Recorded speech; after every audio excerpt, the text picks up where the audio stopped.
আসসালামু আলাইকুম, welcome to Sharmili kitchen. জনপ্রিয় খুদের ভাত বা বৌয়া অঞ্চলভেদে বিভিন্ন নামে ডাকা হয়। রান্নার পদ্ধতিও নানা রকম, আর এই খাবারটি নানা রকম ভর্তার সহযোগে খাওয়া হয়ে থাকে। খুবই সাধারণ একটি রান্না, তবে আমি যেভাবে খুব কম উপকরণে রান্নাটি করে থাকি সেটাই আজকে শেয়ার করব। আর স্বাদে হবে পোলাওয়ের চাইতেও বেশি। সাধারণত পোলাওয়ের চাল ও ভাতের চাল দু ধরনের চালের খুদ দিয়েই রান্নাটি করা হয়ে থাকে।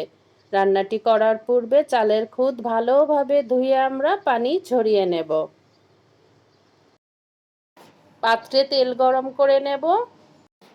পাত্রে তেল গরম করে নিয়েছি, দিয়ে দিচ্ছি একে একে তেজপাতা, শুকনা মরিচ, আদা কুচি ও লবণ। সুন্দর একটা ফ্লেভার না আসা পর্যন্ত ভেজে নেব। পুড়ে যেতে না যায় সেদিকে অবশ্যই খেয়াল রাখব। এ পর্যায়ে দিয়ে দিচ্ছি বেশ কিছুটা পেঁয়াজ। পেঁয়াজ কুচিটা দিয়েও হালকা একটু ভেজে নেব, বেশি ভাজবো না আমরা। তারপরে দিয়ে দিচ্ছি 1 চিমটা হলুদ। 1 চিমটি হলুদ দিলে খুব সুন্দর একটা কালার আসে। তারপরে দিয়ে দেব আমরা যে ধুয়ে পানি ঝরিয়ে রেখেছি চালের খুদ। সেই ধুয়ে রাখা চালের খুদটা দিয়ে ভালো করে 4-5 মিনিট ভেজে নেব। যত ভালোভাবে ভাজবো আমার রান্নাটা তত সুন্দর হবে, অর্থাৎ ঝরঝরে হবে। এখন পর্যন্ত যারা ভিডিওটি কন্টিনিউ করছেন, প্লিজ ছোট্ট একটি লাইক দিয়ে দেবেন। আপনাদের ছোট্ট একটি লাইকের মাধ্যমে আমার এই রেসিপিটি অনেকেই দেখার সুযোগ পাবে। দিয়ে দিচ্ছি চালের খুদগুলো, দিয়ে এখন ভালো করে ভাজা ভাজা করে নেব। এই পর্যায়ে যত ভালোভাবে ভাজবো আমার রান্নাটা তত সুন্দর হবে। তারপরে আমরা পোলাও যেভাবে রান্না করি, চালের ডাবল পানি দিয়ে এভাবে ফুটন্ত পানি দিয়ে রান্নাটা পুরোপুরিভাবে করে নেব। এই যে কালার দেখেই বোঝা যাচ্ছে আমার চালটা খুব সুন্দর ভাজা ভাজা হয়ে গিয়েছে। এখন দিয়ে দিচ্ছি ফুটন্ত গরম পানি,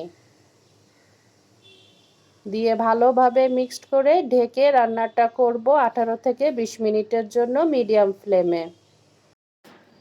এই রেসিপিটি যেহেতু নানা রকম ভর্তা দিয়ে খাওয়া হয়ে থাকে, আর ভর্তাগুলো কিন্তু আমরা রসুন দিয়েই করে থাকি, এজন্য আমি রান্নাটিতে রসুন কোনো রকম ইউজ করলাম না, অর্থাৎ কাটা বা বাটা রসুন ইউজ করলাম না।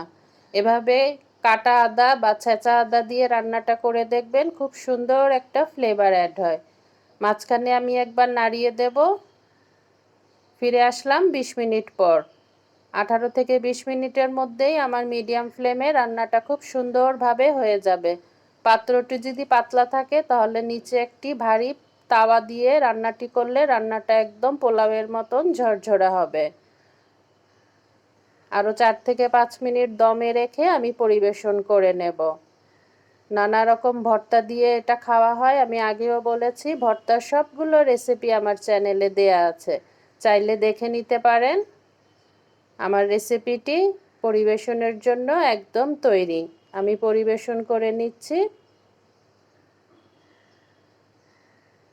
রেসিপিটি ভালো লাগলে অবশ্যই ট্রাই করবেন এবং ফ্রেন্ডস অ্যান্ড ফ্যামিলির সঙ্গে শেয়ার করবেন।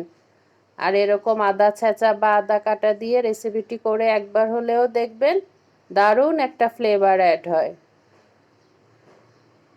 আজ আসি, আবারও চলে আসব নতুন কোনো মজার রেসিপি নিয়ে।